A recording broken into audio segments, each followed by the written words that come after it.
Hola a todos, bienvenidos a este nuevo episodio. En concreto es un episodio, pues bueno, que tenía muchas ganas realmente de plasmar, de editar, básicamente de explicar, ¿no? Podríamos decir, de también enseñar. Quizás hay gente que realmente no conoce, digamos, esta faceta jugabilística del mundo de los videojuegos, vaya, nunca mejor dicho. Porque digamos que yo creo, me da la sensación, cada vez menos, ¿no? Debo decir, cada vez menos, digamos, el mundo del videojuego se la ha estigmatizado. Bueno, pero eso es básicamente como todo. Algo nuevo al final lo que tiende a estigmatizarse en los primeros instantes de vida, podríamos decir, y ya después, cuando más está establecida la sociedad, pues bueno, más tolerancia hay con respecto al producto nuevo. Pero nosotros solemos tener miedo a las cosas nuevas, ¿no? Digamos, a algo que realmente pueda romper algo establecido desde un principio y por lo tanto, pues bueno, tenemos esa animadversión a algo que rompe lo establecido, ¿no? Porque estamos acostumbrados, sobre todo nosotros, ¿no? Digamos, los humanos, digamos, el tema de tenerlo todo estructurado, ¿no? Si vemos que algo está roto o algo que es, digamos, algo potenciable a ser, pues bueno, la destrucción de algo establecido, algo predeterminado, digamos que le presentamos eso, esa animadversión. Pero hay en ocasiones que también hay que tener la mente abierta y también, pues bueno, abrazar esas nuevas cosas, ¿no? Que están apareciendo hoy en día porque quizás, digamos, en el futuro se establezca, vamos, como algo más dentro de la sociedad. Y me da la sensación que con el mundo de los videojuegos son las cosas así, de esa manera. Porque, digamos, la persona quizás menos instruida, podríamos decir, que menos metida está en el mundo de los videojuegos, verá un videojuego como algo más de entretenimiento, que lo es, por supuesto que lo es, y sí, de pura diversión y puro entretenimiento sin ninguna, digamos, sin ningún matiz, digamos, intelectual, filosófico, interesante, eh, básicamente de obra maestra, podemos decir en algunos casos, de arte, no de arte, de, digamos, de expresarte una idea, de expresarte un concepto, una historia, dirigida de una manera excepcional, con un guión a tener muy en cuenta, ¿no? Que no tienen nada que envidiarle a las grandes producciones de Hollywood. ¿No? Digamos que son ciertos conceptos que quizás a la gente que menos esté instruida dentro del mundo de los videojuegos, digamos, no las tenga muy en cuenta y por lo tanto, pues bueno, tiene una visión diferente a lo que realmente es el mundo de los videojuegos. El mundo de los videojuegos comprende muchas cosas, tanto juegos buenos, juegos malos, juegos con una gran historia, juegos con una mala historia. Al final es un medio, al final es, digamos, todo un sector y no puedes generalizar un sector en concreto. Dentro de ese sector hay varias historias diferentes, varios tipos de juegos, una diferente jugabilidad, diferentes personajes, diferentes temas, diferentes ambientaciones. Por lo tanto, el tema de que tengamos que poner al saco todo, todos los juegos en un concepto solo, me parece erróneo y me parece simplificar mucho y generalizar, disculpad por mi dicción, un concepto. Ya hemos visto en muchas ocasiones, de hecho, mucho antes de que este juego que voy a hablar a continuación saliese al mercado. Se ha visto muchos ejemplos de que realmente los juegos pueden ser mucho más que un mero entretenimiento. Ya no solo hay que alejarse en otras compañías, ¿no? Bueno, dilucidar, para examinar los juegos que realmente rompen moldes. También dentro de la propia compañía que realizó este juego, ha hecho otros juegos, vaya, que también rompieron el mercado, ¿no? Y estoy hablando de un juego que he hablado en muchas ocasiones en el canal y realmente es algo que yo creo que se tiene que también, digamos, puntualizar. No me gusta, digamos, repetirme, ¿no? No es algo que me guste, no es algo que realmente me haga gracia. Curiosamente, teniendo en cuenta que soy una persona con trastorno obsesivo compulsivo. Pero yo creo que tiene incluso más sentido, porque yo presento animadversión a una enfermedad, no a un trastorno, y por lo tanto, pues bueno, le tengo más tierra, ¿no? Y también el tema de repetir denota, digamos, carencia, ¿no? Carencia intelectual, carencia en cuanto a interés por parte del espectador o por parte también del que, digamos, transmite el mensaje o de incapacidad, podríamos decir. Y por lo tanto, pues bueno, quiero también romper esa regla de siempre, digamos, tender a explicar sobre todo lo mismo, ¿no?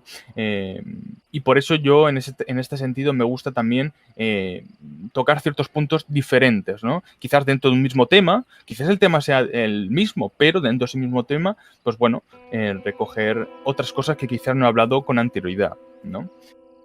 Estoy hablando de un juego que, como ya he dicho en un principio, lo he hablado, lo he comentado, lo he expresado y de hecho con un compañero, con Víctor, hemos hablado del juego, de hecho sobre todo de la segunda parte, estamos hablando de Red Dead Redemption, ¿no? Digamos que es la secuela espiritual de Red Dead Revolver, un juego, bueno, bastante bueno, Red Dead Revolver, del año 2004.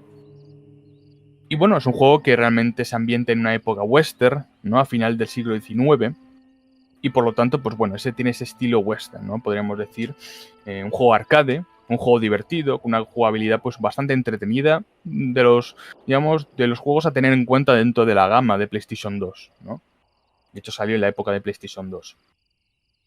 Pero realmente, en este episodio ya hablé de la segunda parte bastante, quiero hablar de la primera parte, y sobre todo teniendo en cuenta de que hace poco salió, digamos, el port para PlayStation 4 y Nintendo Switch de este juego, de este mismo juego del año 2010.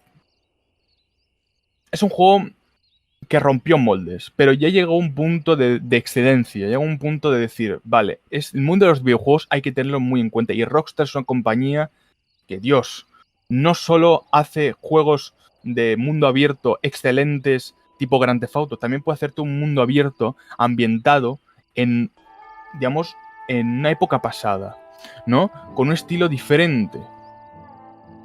Y digamos que Red Dead Redemption demostró con ello, el producto demostró la gran R de que realmente pueden hacer juegos sandbox de cualquier tipo y les puede salir bastante bien si tienen las ideas bastante claras, ¿no? Yo, digamos que Red Dead Redemption lo conocí por el Game of the Year Edition, por el GOTY. De hecho, gracias a mi padre. Porque, digamos que mis padres, esto es una pequeña curiosidad, mis padres, digamos, fueron gamers mucho antes de la palabra gamer, quiero decir. Yo no era ni siquiera un proyecto, ¿vale? Concebido en la cabeza de mis padres y ellos ya estaban ahí, digamos, jugando, ¿no? De hecho, ellos son de la vieja escuela, como es obvio, ¿no? Digamos, de Resident Evil, el clásico, ¿no? De hecho, algo que, bueno, me cuenta mi madre, por ejemplo, ciertas anécdotas con mi padre, ¿no? Mi padre jugando y mi madre, pues bueno, viéndole cómo juega y, digamos, ayudándole también el tema de los puzzles dentro de Resident Evil, dentro de la mansión Spencer, ¿no? Por dónde tiene que ir, dejar de ir, ¿no? Yo recuerdo ciertas anécdotas, por ejemplo, de hecho lo comenté en el vídeo de Resident Evil 4, la review, que la recomiendo bastante porque realmente hablo, digamos, hago un pequeño análisis, una pequeña review con respecto al juego, pero básicamente yo también recuerdo que ese papel de mi madre lo hacía yo de crío, ¿no? De ayudar a mi padre por donde tenía que ir, dentro de aquel pueblo tan alejado de la mano de Dios, ¿no? De Resident Evil 4, vaya, incluso ambientado en este país, ¿no? En mi país. Pero como he dicho, el GOTY, digamos, yo conocí el juego en 2011, ¿no? Con esa edición de GOTY, Game of the Year Edition, que básicamente lo que comprendía, lo que realmente juntaba era el juego original Red Dead Redemption con una versión, digamos, con un nuevo modo de dificultad llamado Hardcore Extremo. ¿Qué diferencia hay entre el normal, el modo de juego normal, dificultad normal del original, con el extremo, Enzo? Bueno, básicamente no hay autoapuntado, cosa que se nota mucho a la hora de jugar en el gameplay. Segundo, la vida es más limitada. Quiero decir que las balas vas a recibir, digamos, mucho más daño. No eres más frágil. De hecho, debo decir que con 2 tiros te matan. O sea, imaginaos si es extremo, ¿no? Sí que es verdad que hay que diferenciar entre 2 tiros, ¿no? Digamos, de vida, a un juego, por ejemplo, que puedes llevar ametralladoras y un juego que es básicamente con armas de repetición o revólveres, ¿no? O rifles. Así que en ese sentido, pues bueno, es más asequible. Sí que es verdad que en este juego, por ejemplo, está la Gatling, pero realmente la Gatling la utilizan muy pocas veces los NPCs enemigos. Por lo tanto, en ese caso tampoco hace mucho daño. De hecho, aquí se enfatizan mucho más los tónicos, ¿no? Los tónicos son provisiones, como por ejemplo puede ser aceite de serpiente, que lo que hace es mejorar tu puntería, ¿no? También medicinas, que lo que hace es básicamente restaurar vida, salud. Aquí enfatiza mucho más porque en la versión original de Red Dead Redemption, digamos que el juego era bastante asequible, por no decir muy fácil. Y por lo tanto las medicinas, las provisiones no era algo a tener en cuenta porque básicamente no eran ni necesarias. Teniendo en cuenta que básicamente ya el juego tiene una mecánica de regeneración de vida y por lo tanto, ¿para qué quieres más? ¿No? ¿Para qué quieres una medicina con simplemente cubrirte un poquito, ¿no? Digamos, dentro del tiroteo. En el tiroteo, básicamente, te cubres un poquito y recargas la vida y vuelves a la acción. Por lo tanto, pues bueno, recomiendo mucho el modo hardcore. Si sois ciertamente expertos, expertos, que tenéis cierta, digamos, noción, ¿no? De lo que es el control, de lo que es el juego en sí, de cómo vas a hacerlo, vas a dejar de hacer. Pero yo recomiendo encarecidamente este modo de juego porque enfatiza mucho más las provisiones, cosa que es una mecánica dentro del juego bastante desaprovechada en el modo de juego original, ¿no? Cosa que la gente se quejó bastante, porque ¿para qué quiero tener una medicina cuando realmente, como he dicho en un principio, puedes cubrirte y se puede regenerar la vida de forma muy fácil, ¿no? Algo a destacar, que de hecho diferencia bastante en cuanto a jugabilidad de Grand Theft Auto, la saga Grand Theft Auto, otra, digamos, saga que la he comentado aquí en el canal, bastante buena de la Gran R, es la barra de vida. Aquí, en Red Dead Redemption, en el 1, quiero decir, en el 1, digamos que no hay barra de vida. De hecho, básicamente lo único que el juego te muestra como digamos, como vida, podríamos decir, o como expresión, como, digamos, una expresión visual, ¿no? Digamos, de lo que está pasando, una explicación visual de lo que está pasando si has recibido un tiro o no. Es primero, visual y sonora, quiero decir, también. Es primero las manchas de sangre. De hecho, cuanto más tiros recibes, cuanto más daño recibes, la pantalla se vuelve más oscura. Y también el tema de los latidos del corazón del protagonista. Digamos que cuanto más daño reciba, más enfatiza, ¿no? Este sonido en concreto, más presente está dentro del juego. Y segundo, también los propios, digamos, gritos de dolor del propio John Marston. ¿Por qué hizo esto Rockstar? ¿Por qué este cambio, digamos, sobre la mesa no parece algo, digamos, a tener en cuenta? Yo tengo una teoría, y lo que yo creo que no tengo una teoría porque, digamos, la leí, no es una teoría mía, pero la leí y yo estoy muy de acuerdo con ella. Y es que básicamente lo que quieren hacer es enfatizar en, digamos, en la tensión del propio gameplay, porque cuando tú tienes una barra de salud, tú puedes básicamente ver y tienes más o menos controlado la capacidad de salud que tienes, por ejemplo, un juego como Grand Theft Auto San Andreas. Si ves que la barra de vida, digamos, pues bueno, ha sido perjudicada, ¿no? De forma bastante considerablemente, lo que haces básicamente es, pues bueno, descansar en un lugar, te cubres y, bueno, vas poco a poco, podríamos decir, ¿no? Digamos que cambies el modo de jugar, ¿no? De forma más conservadora, podríamos decir. Pero teniendo en cuenta que en este juego no hay barra de vida, te tienes que fijar en la pantalla en sí, en las manchas de sangre, pero no lo sabes con tanta exactitud como, por ejemplo, una barra de vida, digamos, un porcentaje de vida, ¿no? Y por lo tanto, pues lo que enfatiza mucho más es eso, el tema de la tensión dentro del gameplay. Pero ¿qué pasa? Que esto también dentro de la teoría se comentó y yo también estoy de acuerdo. Todo esto es una idea muy buena, pero ¿qué pasa? Al final lo destrozas teniendo en cuenta que tienes una vida regenerativa. O tú tienes bastante salud. Al final ese tipo de cosas pues, lo que hace es que esa mecánica está muy bien sobre el papel, pero después a la hora de jugar, pues digamos no es lo mismo, ¿no? No es lo mismo que, digamos, otro juego, ¿no? Por lo tanto, pues digamos, en ese sentido, está bien la idea, pero no está del todo bien implementada, ¿no? Podríamos decir.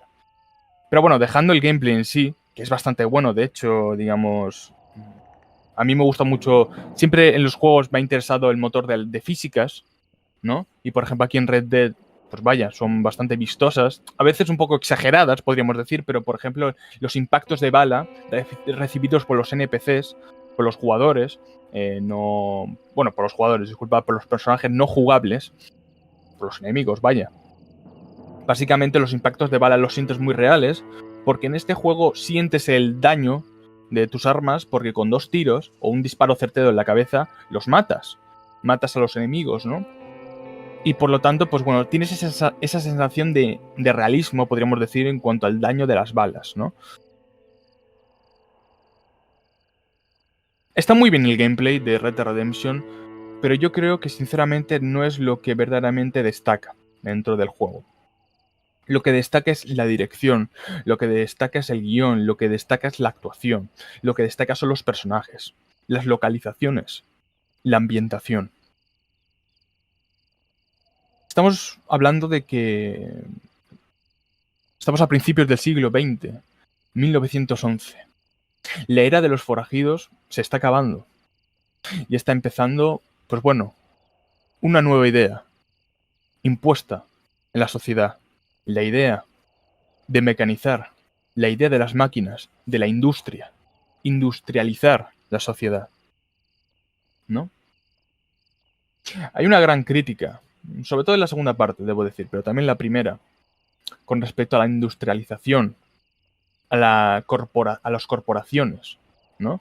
Tampoco por una visión, digamos, de izquierdas, tampoco de derechas. De hecho, algo que me gusta mucho en los juegos de Rockstar es que, digamos, son neutrales, ¿no? En ese sentido. No porque yo tenga una animadversión contra los de derechas o los de izquierdas, simplemente porque yo creo que, como yo, un fiel creyente del centro, ¿no? De la política de centro, pues bueno, considero que es una buena idea, en mi caso. Personalmente, debo decir. Pero bueno, estamos hablando de 1911, una era donde básicamente está pues resurgiendo ciertos conceptos que bueno, ya se han establecido hoy en día, ¿no? De industrialización, de mecanización, ¿no? Podríamos decir. Y el salvaje oeste está desapareciendo. Nuestro protagonista es John Marston, uno de los mejores protagonistas que ha podido otorgar, nos ha podido demostrar, nos ha podido, pues bueno, básicamente dar el mundo de los videojuegos. Un personaje bien escrito, duro, pero con un corazón de oro. Malo, pero arrepentido. Un forajido, pero redimido. John Marston es básicamente el prototipo de persona que ha vivido una vida mala, pero quiere reconstruirla. Quiere ser el hombre que nunca fue y que quiso ser siempre. Un padre de familia. Un ciudadano normal y corriente. Modelo. Un granjero. Alguien que tenga un trabajo honrado. De hecho, esto lo comenta bastante John Marston, señor Marston, y es el tema de que no hay mejor cosa que dormir después de un gran trabajo, de un trabajo honesto, ¿no? Es la búsqueda de la redención, ¿no? Y de hecho, más o menos, no se establece dentro del primer juego. De hecho, es en la segunda parte, que es una precuela de este. Está ambientada en 1899 y en 1907. Pero bueno, eso es harina de otro costal. Pero digamos que por un tiempo, John, se redimió porque él fue un forajido, ¿no? Fue un integrante más de una banda de forajidos que atracaban, que asesinaban, que robaban, vaya. Forajidos, criminales. Pero de eso ha pasado ya mucho tiempo y John quiere construir una nueva vida con su mujer y su hijo. Quiere retomar una vida que nunca retomó. Quiere vivir una vida que nunca vivió, ¿no? Y por un tiempo lo consiguió. Se fue de la banda y emprendió una nueva vida con su mujer y su hijo. Una vida de granjero, totalmente diferente a lo que estaba acostumbrado, pero que sin embargo es algo que le hacía feliz. Pero un día, unos oficiales tocan a la puerta. Unos federales del gobierno tocan a la puerta de su casa. tienen amenazada a su familia, a su mujer y a su hijo. Secuestrados. Le proponen un trato.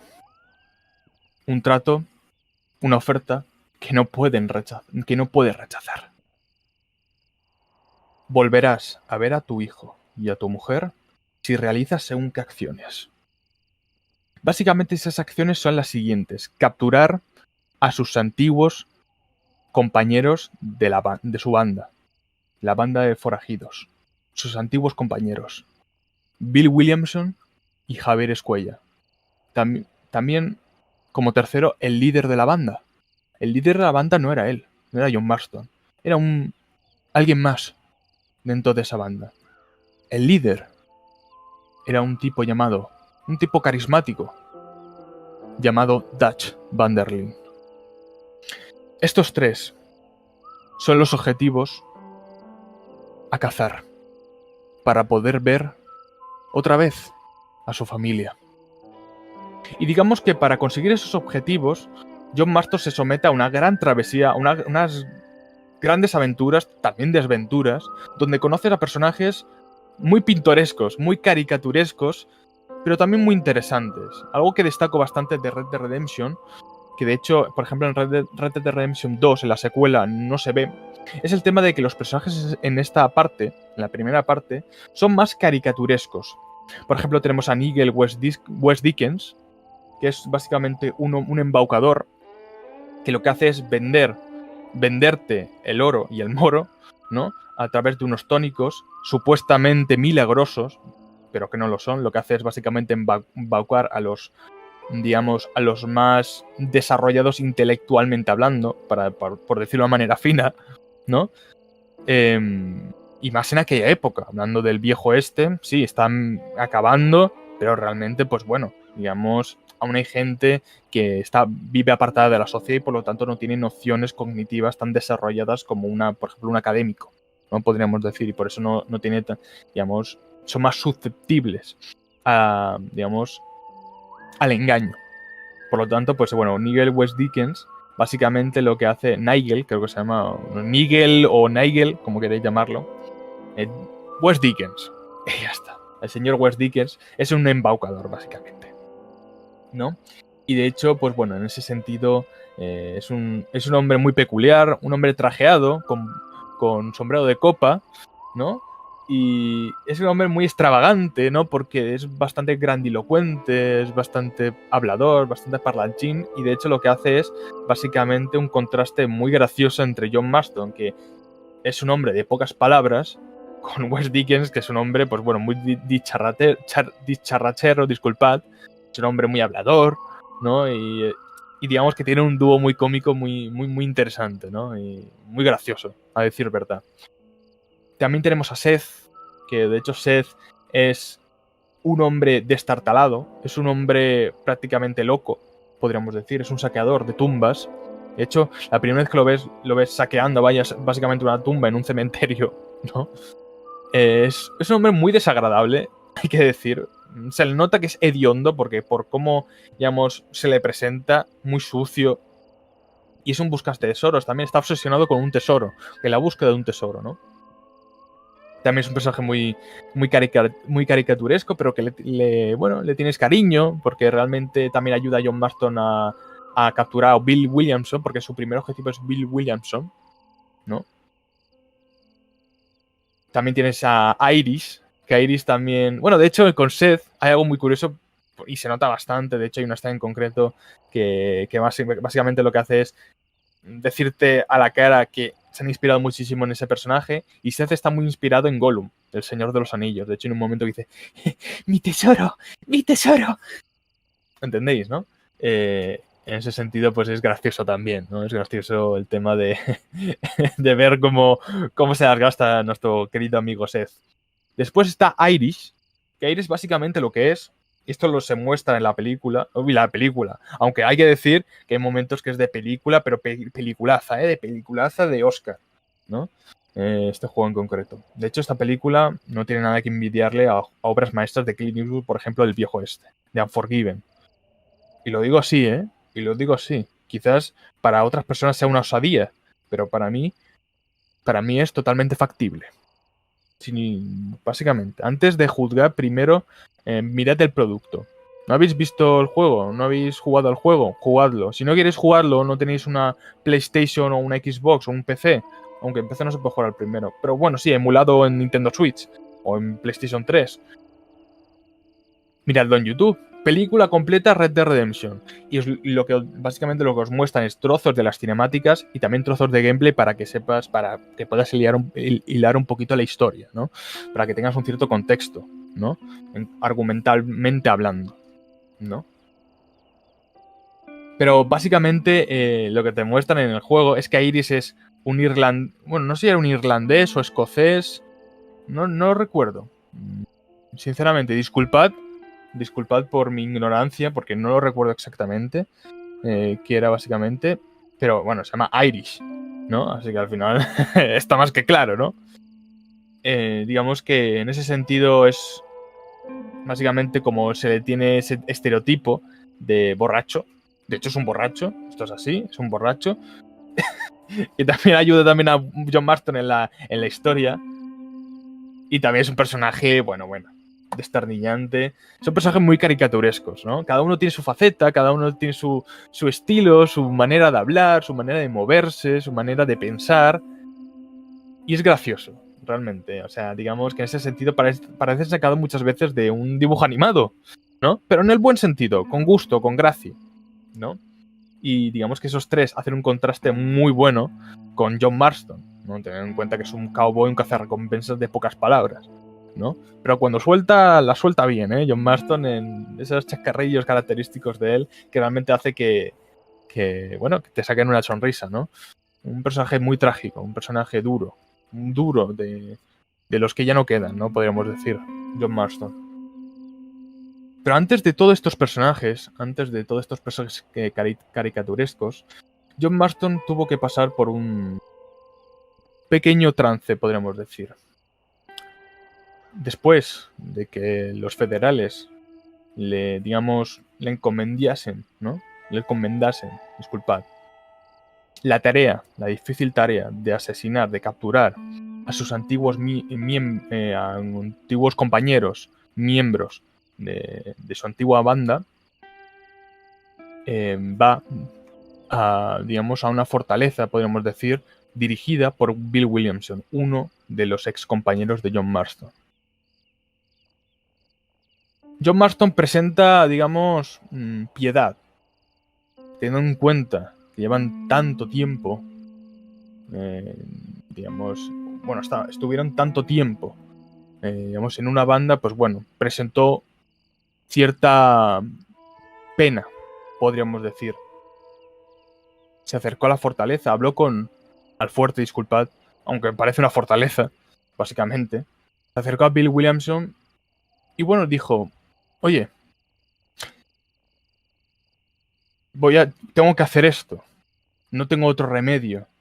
Podemos hacerlo por las buenas o por las malas. Y al parecer Bill Williamson aceptó por las malas. Y John Marston recibe un disparo. En el costado. Pasa el tiempo y vemos a lontananza dos personas, una mujer y un hombre. Llevan básicamente conduciendo en un carruaje. Ven a esta persona tirada en el suelo, sangrando, y deciden recogerlo para llevarlo a su estancia, ¿no? Y esa estancia es la Granja McFarlane, regentada por Drew McFarlane y Bonnie McFarlane. Drew McFarlane es el padre de Bonnie.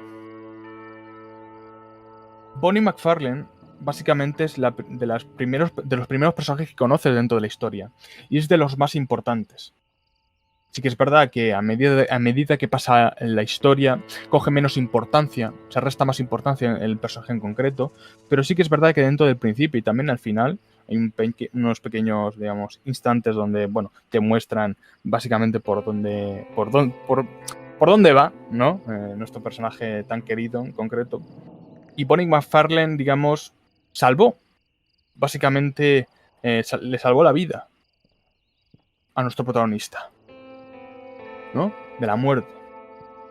Y de hecho, pues bueno, tienen ciertos comentarios muy graciosos dentro, digamos, del juego en sí en general. Bonnie McFarlane me parece un personaje excelente porque, digamos, algo que se presenta mucho en el cine y cosa que a mí no me gusta es que no saben escribir personajes mujeres.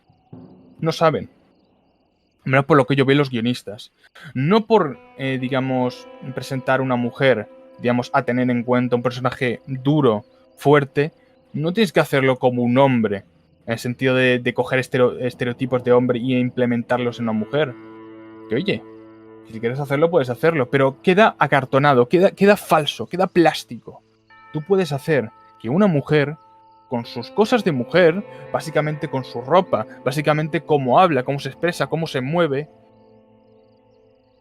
con todas esas bases puedes hacer un personaje tan duro como John Marston, tan interesante como John... Bueno, no sé si tan interesante en este caso con John Marston, porque John Marston es el personaje principal y es el mejor personaje del juego, pero ¿me entendéis? ¿Entendéis el punto? No hace falta hacer un personaje hombre en una mujer. Tú puedes hacer una mujer con todos sus defectos y sus virtudes, sus manías. Por supuesto, puedes hacer un personaje que caiga bien y aquí lo dirigen de manera espectacular. Esto es lo que necesitamos dentro del cine. Esto es lo que necesitamos dentro de las historietas. Un personaje ya no femenino y masculino, sino que no presente estas ideas políticas tan extremistas, ¿no?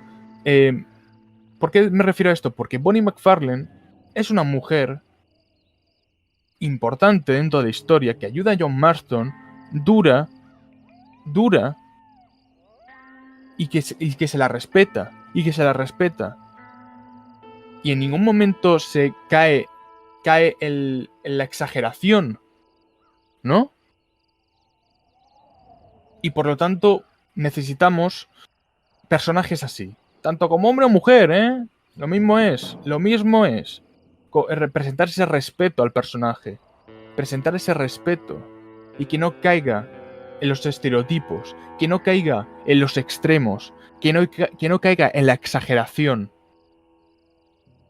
En el juego se muestra que la mujer, oye, quizás no sea una gran pistolera, pero es una granjera. Es una granjera que se puede cuidar por sí misma. Se puede cuidar por sí misma. Y el personaje es tan duro como John Marston. Y él es un pistolero. ¿Entendés lo que quiero decir? ¿Entendés lo que quiero decir? No hace falta que hagas un personaje estereotipado y extremizado.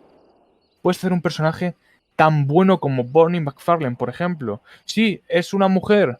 Sí, es una mujer, como dice John Marston, es una mujer que vive en el mundo. Que vive en un mundo de hombres.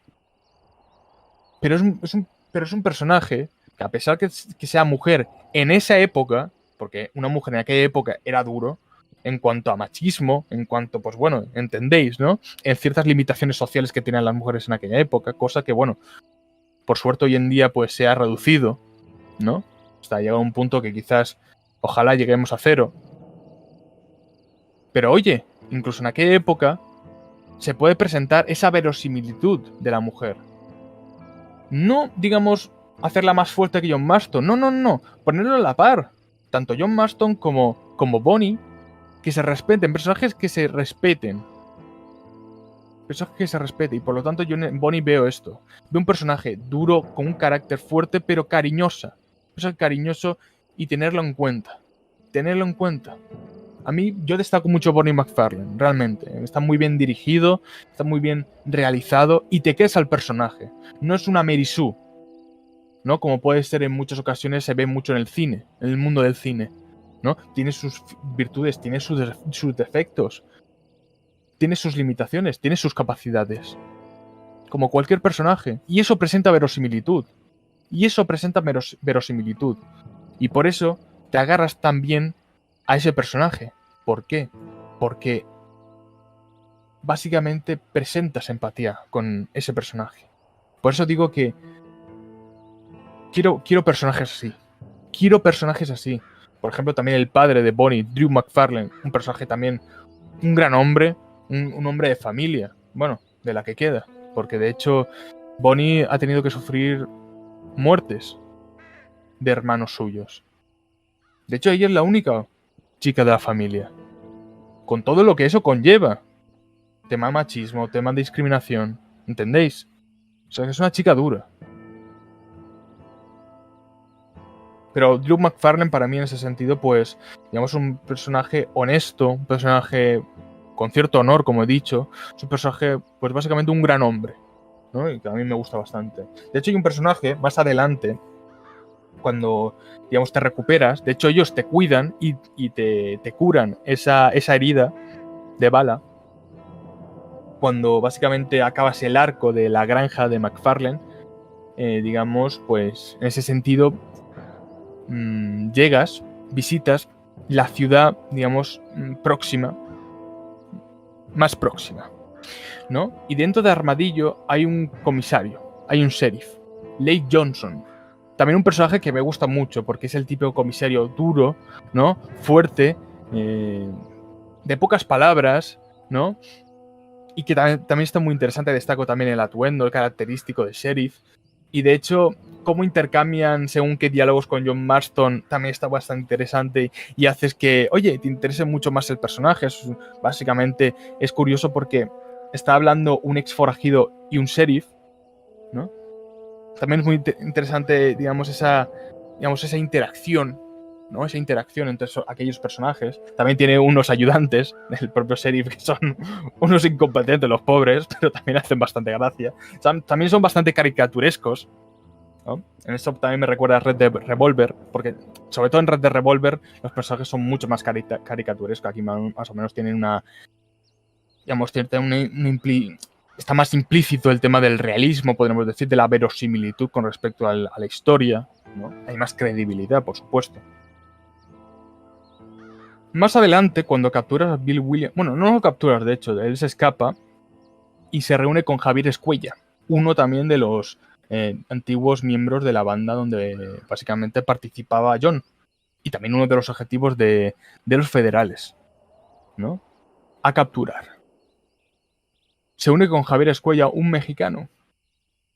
Y por lo tanto, pues digamos, todos esos personajes que hemos visto, tanto Moseth, tanto Wes Dickens, tanto Irish, tanto Johnson, en ese sentido te ayudan a atacar el fuerte donde básicamente lo custodia Bill Williamson, ¿no? Como he dicho yo en un principio. ¿Qué pasa? Que durante ese ataque Bill Williamson escapa con Javier Escuella, como he dicho antes, ¿no? Y se escapan a México. Es curioso, ¿no? Yo me acuerdo de Crie cuando lo jugué hace ya mucho tiempo, básicamente por los años en donde salió, en 2011, bueno, salió en 2010, pero un año después de cuando salió. Recuerdo que yo no me creía que iba, digamos, a establecerme en otro país dentro de un juego. Digo, Dios mío, qué gran libertad, cuando al final realmente lo que separa es un pequeño río, ¿no? Tampoco separa mucho más, pero esa sensación de decir, estoy en otro país, estoy en otra cultura, en otro ambiente, con otros personajes, lo que le daba es más inmersión y más grandilocuencia al producto, ¿no? Decir, ostras, he estado en América por un gran tiempo, pero que de repente, digamos, pues, te corte lo establecido de decir, oye, vamos a estar en América todo el juego, y te lo corten y que con ello vayas a México con un ambiente diferente, con personajes diferentes, personajes nuevos, es de quitarse el sombrero, de decir, Dios mío, este arco de Red Dead Redemption, de New Austin o de West Elizabeth, está muy bien, está excelente, pero jope, de repente me cambias todo y vamos a México, otro país, y dices, es para quitarte el sombrero. Y de hecho cuando entras a México, de repente, pues bueno, sale una canción muy famosa dentro de Red Dead Redemption y es Far Away, de José González, que se llamaba el artista, y lo que hace es básicamente ponerte en tono, en la situación, ¿no? Dentro de México, y eso aumenta un poquito la expectación con respecto a lo que va a transcurrir dentro de México, ¿no? De hecho, algo que Rockstar aprovecha, y sí o sí tenían que haberlo aprovechado, porque al final es 1911, es la Revolución Mexicana, ¿no? Es algo que, de hecho, sin quererlo ni beberlo, básicamente John Marston participa en los dos bandos de la Revolución Mexicana, tanto los de, digamos, los que imparten la ley, como los rebeldes, podríamos decir, básicamente para conseguir información y así poder dar con Bill Williamson y Javier Escuella, ¿no? El arco de México está bastante bien. Sí que es verdad que en cuanto a guión, en cuanto a historia, no está tan bien establecido como, por ejemplo, en América, ¿no? En Estados Unidos. Los personajes no son tan carismáticos, debo decir, porque, por ejemplo, el coronel Allende es un personaje desagradable. No es que esté tampoco mal escrito, pero es un personaje muy pobre. Es un coronel muy patético. Es patético. Es un tirano. Se aprovecha de las mujeres de los rebeldes. Básicamente lo que hace es dejar viudas a las mujeres rebeldes para después acostarse con ellas, aprovecharse de ellas. Personaje desagradable. No está mal escrito, pero tampoco tiene mucha chicha. Es decir, ahí está, ¿no? Después está su lugarteniente, que es de Santa. Que bueno, de hecho me recuerda a ese personaje a Al Pacino. Yo creo que se ha inspirado bastante en Al Pacino. En Tony Montana, básicamente, en su papel de Tony Montana en Scarface. Porque tiene ciertos gestos. Obviamente es mexicano, no es... digamos, no es Tony Montana en sí. Porque básicamente es mexicano. Pero sí que es verdad que, vaya, en ese sentido, pues bueno, ves ciertas cosas, cómo habla, cómo la psicomotriz, cómo se mueve, y también físicamente se parece bastante al Pacino, a Tony Montana, ¿no? Así que en ese sentido yo creo que es una pequeña referencia. De hecho, Rockstar se caracteriza mucho por el tema de, digamos, de hacer referencias al cine, a la cultura popular, ¿no? De hecho, a gran cine, ¿no? Un cine a tener muy en cuenta, vaya. De hecho, hay mucha inspiración dentro de sus obras con respecto al cine. Vaya, a las pruebas me remito. Hicieron un juego basado en una película llamada The Warriors, así que en ese sentido, pues bueno, ahí lo tenéis, ¿no? Pero digamos que también conoces al líder del grupo rebelde, de los rebeldes, que se llama Abraham Reyes, y también es un sinvergüenza de mucho cuidado. Es que nadie se salva. Nadie se salva, menos Luisa y Landon Ricketts. Landon Ricketts es un ex forajido, bueno, más que forajido, es un ex pistolero, muy conocido, muy famoso, y está viviendo los últimos años de su vida en México. De hecho, lo conoces en los primeros minutos al entrar a México. Y es un personaje muy, muy interesante porque tampoco aparece mucho en la historia. De hecho, no es tampoco muy relevante. Pero atrapa porque es un hombre ya con cierta veteranía, es un hombre mayor, pero que tiene cierto estilo, cómo habla, cómo se expresa, cómo también John, teniendo en cuenta que es un gran pistolero, enseña al propio John cómo disparar. De hecho, con él, gracias a él, mejoras el Deadeye. El Deadeye es como una especie de superpoder que tiene John Marston. Básicamente lo que hace es ralentizar el tiempo, digamos que todo se pone en cámara lenta, para poder apuntar mejor. Y así, pues bueno, en ese sentido, digamos, disparar mejor, ¿no? Tener mejor puntería, afinar mejor la puntería. Y hay 4 niveles, creo, o 5 de Deadeye dentro del juego, ¿no? En cuanto más nivel, mejoras el propio Deadeye. Y con Landon Ricketts lo que haces es mejorar el Deadeye, ¿no? Así que es también interesante el tema de, oye, pues ese estilo de maestro y aprendiz, ¿no? Muy característico, por ejemplo, en las sagas de Star Wars, pero bueno, entendéis, ¿no? Está bastante bien y me gusta mucho el personaje de Landon Ricketts. Hay otro personaje que aparece un poquito más que Landon Ricketts, debo decir, pero tampoco es que aparezca mucho. Y es Luisa. Una rebelde. Pero digamos, me pasa parecido, disculpad, con Bonnie McFarlane. Luisa me parece un personaje muy fuerte, con unos ideales muy marcados, una persona que lucha por su país, por su patria y por defender unos ideales, bueno, que tiene ella como bandera. También es un personaje muy fuerte. Como ha dicho John Marston, una mujer en un mundo de hombres. Es un personaje bellísimo. Bellísimo. A mí me encantó el personaje de Luisa. Luisa Fortuna creo que se llamaba, la mujer. Un personaje bellísimo. Bellísimo. Se me ponen los pelos de punta porque realmente ella era una persona con carisma, con corazón, con garra, con fuerza.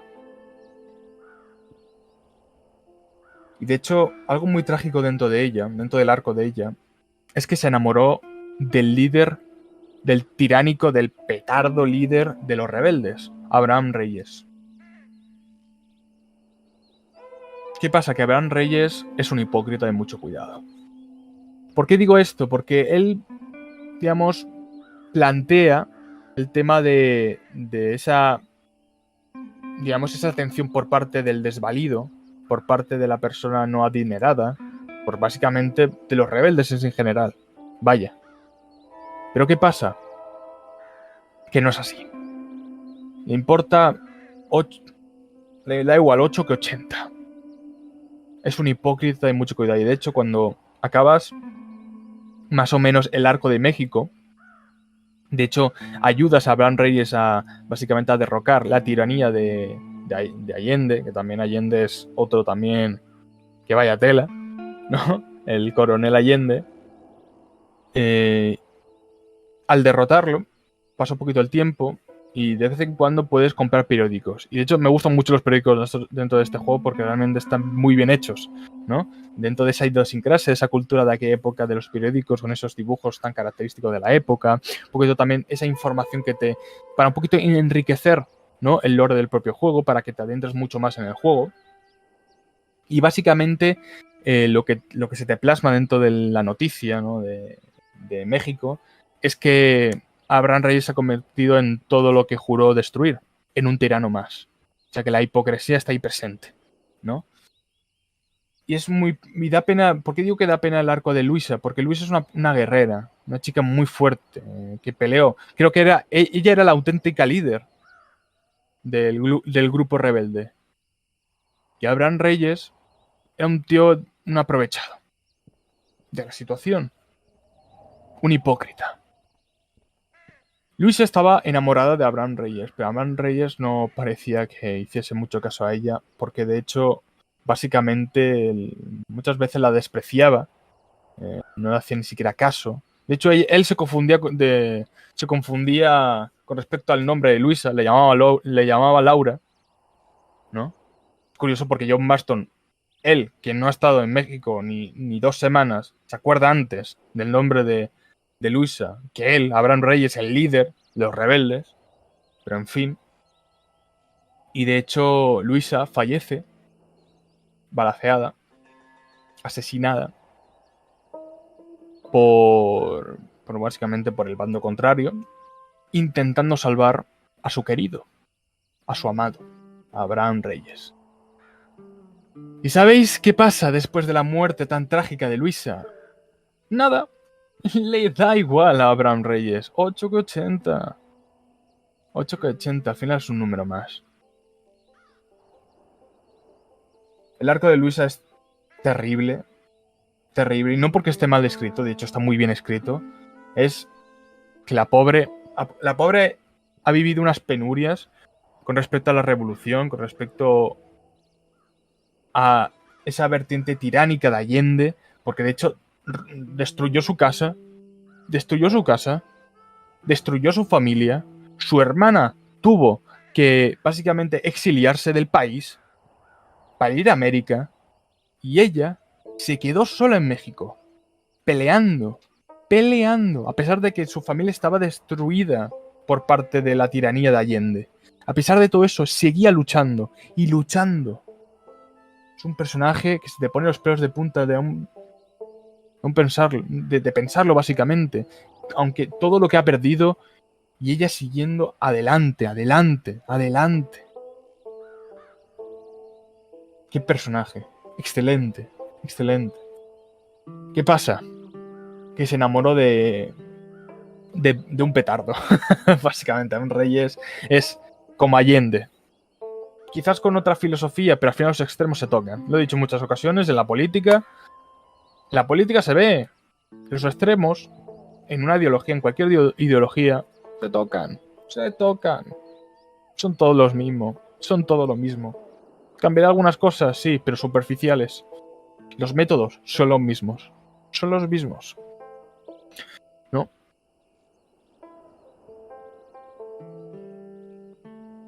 Al ayudar John Marston a Abraham Reyes con respecto a la Revolución Mexicana, También Abraham Reyes ayuda a John Marston a atrapar a Bill Williamson y a Javier Escuella, o Escuela, como queréis llamarle. Todo bien, capturamos a los dos, pero queda uno, Dutch Van der Linde. Se dice que ronda por West Elizabeth, por Blackwater, una ciudad de las más importantes dentro del juego.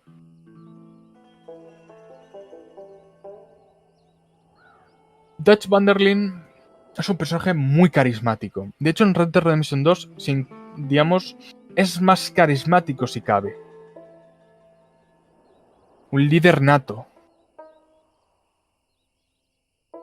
Con una fuerza de voluntad muy grande. Muy grande. Y que a veces te planteas si lo que está haciendo está mal o está bien. ¿Entendéis? Imaginaos lo carismático que puede llegar a ser una persona que, a pesar que estás viendo que lo que está haciendo está mal, que está muy mal, básicamente es una banda de forajidos, te piensas realmente por qué lo está haciendo y si realmente lo está haciendo mal. ¿Qué motivos hay para que se convirtiese en lo que se ha convertido? ¿Entendéis?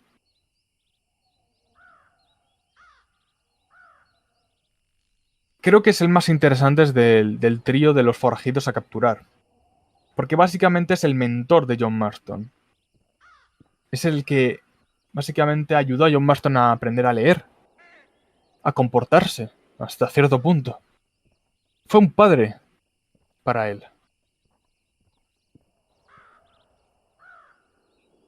Ahora dirige una banda de forajidos indios. Indios, nativos. Y algo que destaco,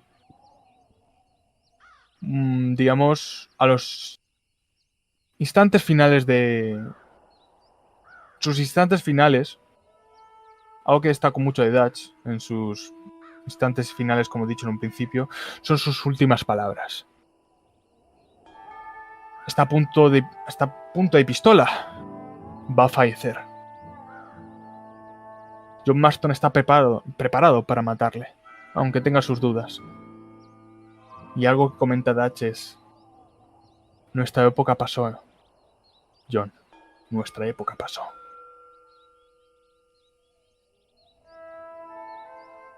Y acto seguido se suicida. Acto seguido se suicida. Como un hombre que realmente no ha estado tanto tiempo en pantalla puede transmitir tanto y te hace pensar. Y creo que es una de las muertes más trágicas dentro del juego. Nuestro tiempo pasó, John. Nuestro tiempo pasó.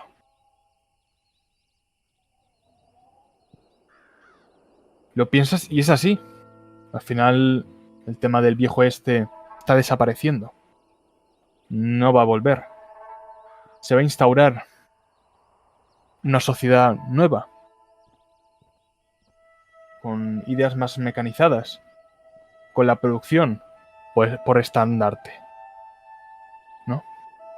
La supervivencia ya no es una obligación, sino básicamente algo que ya está, sí o sí. Al menos para la mayoría. ¿Entendéis? Después de todo, después realmente de toda esta caza de antiguos compañeros, los federales básicamente perdonan, entre comillas, a John.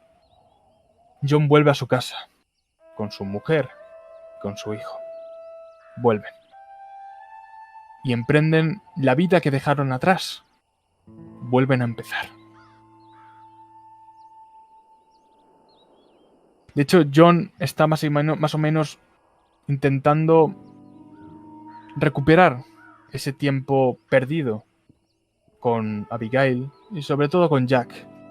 Hay ciertas misiones donde los protagoniza estos dos, Jack y John. Al principio Jack se siente un poco traicionado por su padre, por el tema de que, bueno, al final él más o menos sabe que su padre fue un forajido, que asesinó, que robó. y que básicamente también es un padre que pocas veces ha sido padre, básicamente, ¿no? Le recrimina muchas veces eso. Pero bueno, a pesar de eso, pues bueno, poco a poco vamos, digamos, estructurando las bases y más o menos la relación entre padre e hijo se clarea un poco, podríamos decir, ¿no? Se clarifica, se tranquiliza, ¿no? Esa tensión que hay entre padre e hijo, sobre todo por parte del hijo, y en parte se entiende. Un día, sin esperarlo, de improviso, aparecen federales, militares, a casa de John. Se le presenta a su casa, a su familia, que tanto ha peleado por ella, una casa que tanto ha peleado por ella. Básicamente todo para él, todo para él. Se presentan los federales, los militares, y están preparados para matar. Están preparados para eliminar todo ese pequeño rastro, aunque sea ínfimo, mínimo, de aquel lejano oeste lleno de forajidos. Consiguen asesinar a uno de los protagonistas más carismáticos e irónicamente más nobles en el mundo de los videojuegos. John Marston es asesinado por su pasado.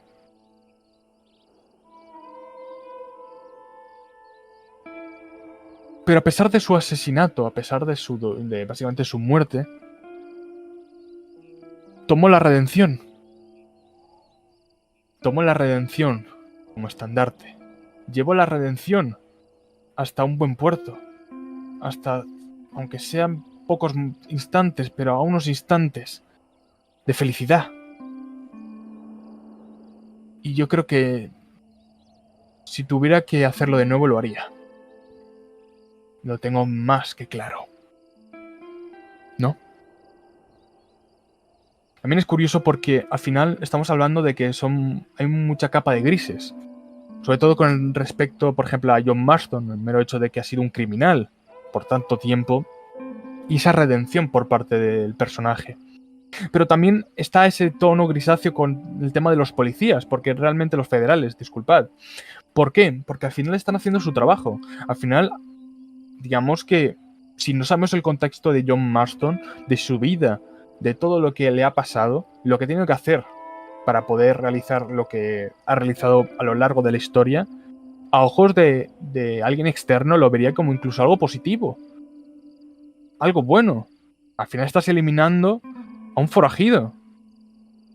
No, a un ex forajido. Alguien que ha sido mala persona por mucho tiempo y que ha escapado de la ley un día sí y el otro también. ¿Entendéis? Pero también ves esa otra parte, más introspectiva con respecto a John Marston. Un hombre de familia, un hombre honorable, un hombre que quiere buscar, quiere encontrar la redención, quiere ser una persona diferente de lo que fue. También es verdad que John no ha tenido una vida fácil. No ha tenido una vida fácil. Su padre era un borracho. Su madre una prostituta que falleció al dar a nacer. Él ha tenido que vivir prácticamente toda su vida solo, en un orfanato. De hecho, se escapó. Tuvo un matrimonio con una prostituta, con Abigail, una ex prostituta. Tuvo una hija, pero falleció. También tiene un hijo, John Marston, que haría todo por él. Cambiaría por él, cambiaría por su mujer, cambiaría para su familia, por y para su familia. Después de su muerte, pasan unos años. Y vemos el ataúd de John Marston, pero también, cerca, del ataúd de John Marston, el ataúd de su mujer, Abigail Marston. Vemos que junto a esas tumbas se postra una figura. Una figura con el sombrero característico de John Marston. Vemos que quien lleva ese sombrero es su hijo, Jack Marston. Investigando e investigando, llega al paradero de Edgar Ross, uno de los federales, y le da caza. Y se venga de su padre.